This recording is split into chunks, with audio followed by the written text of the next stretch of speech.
एक औरत थाने में आती है और आकर एसएचओ से कहती है कि मैंने 4 लोगों का कत्ल कर दिया है, 3 फलां जगह घर पर पड़े हैं और एक जो है वो पैराडाइज होटल कमरा नंबर 301 वहाँ पर पड़ा है। एसएचओ टांग पर टांग रखे बैठा होता है और वो हंसते हुए कहता है कि जा बीबी अपना काम कर, तू पागल लग दी है। औरत कहती मैंने सच में कत्ल कर दिए हैं। तो एसएचओ उसके हाथ की तरफ देखता है, हाथ के ऊपर बड़ा सा कट लगा होता है छुरी का, चाकू का। तो वो फिर उठता है, साथ में सिपाही लेता है और बरामदगी के लिए निकलते हैं। अस्सलाम वालेकुम, कैसे हैं आप लोग। मैं हूं आपके साथ अदनान और आज की जो स्टोरी है ये हमसाया मुल्क की है और एक इतनी अजीब सी स्टोरी है जिसमें वालिदैन का किरदार सबसे इम्पोर्टेंट था।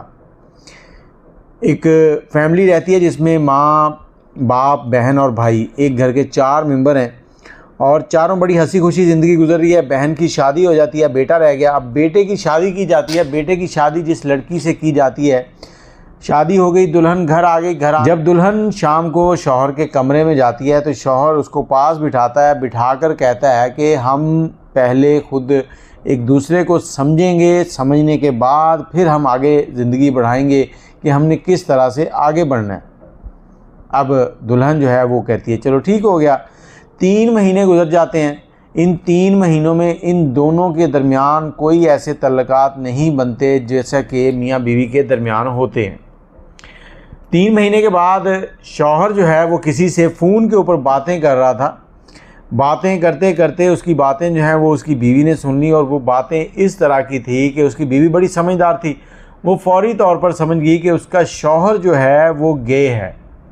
अब गे क्या है कि जो लड़के लड़कों में ही इंटरेस्ट लेते हैं, उनको लड़कियां अच्छी नहीं लगती। इसी वजह से 3 महीने गुजर गए थे, मियाँ बीवी के दरमियान कुछ नहीं हुआ था। अब वो शौहर के पास जाती है, उससे बात करती है, उसको बताती है कि मुझे पता चल चुका है कि तुम गे हो, तुमने मेरी ज़िंदगी क्यों ख़राब की है, मुझसे शादी क्यों की है। उसके बाद उनकी बहस होती है। फिर वो अपने सास और ससुर के पास जाती है, उनको जाके कहती है कि आपका बेटा गे है तो आप लोगों ने मेरी ज़िंदगी जहन्नम क्यों बनाई है, जब आप लोगों को मालूम है। उसके वालिदैन कहते हैं कि जी हमें मालूम है, हम इसका इलाज करवा रहे हैं, बहुत जल्द ये ठीक हो जाएगा। बड़े तरीके से लड़की को समझाते हैं। समझाने के बाद उसको मतलब ठंडा करते हैं और उसको कहते हैं कि ये बहुत जल्द ठीक हो जाएगा, तुम लोगों की ज़िंदगी दोबारा से मामूल पर आ जाएगी। फिर उसी घर में रहना शुरू कर देते हैं। चंद दिनों के बाद शौहर अपनी बीवी को कहता है कि आज हमने कहीं जाना है। कहाँ जाना है? वो उसको लेता है और एक होटल में जाते हैं। पैराडाइज होटल उसका कमरा बुक करता है। जैसे ही कमरे में दाखिल होते हैं तो वहाँ पर उसका एक दोस्त होता है। वो अपने दोस्त का बीवी से तारफ़ करवाता है। तारफ़ करवाने के बाद उसे कहता है कि ये मेरा दोस्त है और वहाँ पर बैठकर कोई ड्रिंक वगैरह पीते हैं। अब लड़की की जो ड्रिंक थी उसके अंदर नशा आवर कोई दवाई डाली हुई थी। अब नशा आवर दवाई डाली हुई है, लड़की ने ड्रिंक की है। थोड़ी देर के बाद उसको चक्कर आने लगे। इन दोनों लोगों ने उसको पकड़ा है। पकड़ने के बाद बेड पे ले गए। उसके बाद जो कुछ हुआ, कुछ टाइम के बाद जब लड़की को होश आया तो लड़की जो है वो परेशान कि ये क्या मामला है। अब वो समझ चुकी थी कि उसके साथ क्या हुआ है। उसके बाद वो खामोश रही और उसी तरह अपने शौहर के साथ घर चली गई। अब बताता चलूँ कि जो इसके शौहर का दोस्त था उसको पता था कि इसका शौहर जो है वो गे है। इसके शौहर ने उससे बात की अपने दोस्त से कि मेरा ये मसला है और तुमने इस तरह से मेरी ये हेल्प करनी है। मतलब उसकी बीवी के साथ जो मामलात हैं वो चलाने हैं। अब अपनी बीवी अपने दोस्त के सामने उसने रख दी। उसने भी आगे से कोई इधर उधर की बात नहीं की। उसने कहा डन, ओके हो गया, आप जैसे कहेंगे वैसे हो जाएगा। अब उसकी बीवी, उसके साथ उसने संबंध बनाए। अगले दिन घर पहुँचे हैं तो उसकी बीवी ने क्या किया कि घर पे एक खीर वगैरह बनाई है, उसके अंदर जहर डाली है। सास, ससुर और शौहर तीनों को दे दी वो खीर और वो तीनों वहाँ बेहोश हुए हैं। बेहोश होने के बाद चाकू लिया, उससे वार किया और उनको कत्ल कर दिया। उसके बाद उसने कपड़े शपड़े धोए, नहा धो के उसके दोस्त को फ़ोन किया उसके मोबाइल से। उसे कहती कि आप उसी होटल का फिर से कमरा बुक करवाएं और वही कमरा करवाना है, मैं आपसे मिलने आ रही हूँ। अब उसका दोस्त बड़ा खुश है कि अब तो लॉटरी निकल आई। इधर से उसने कमरा बुक करवाया, इधर से ये लड़की निकली है।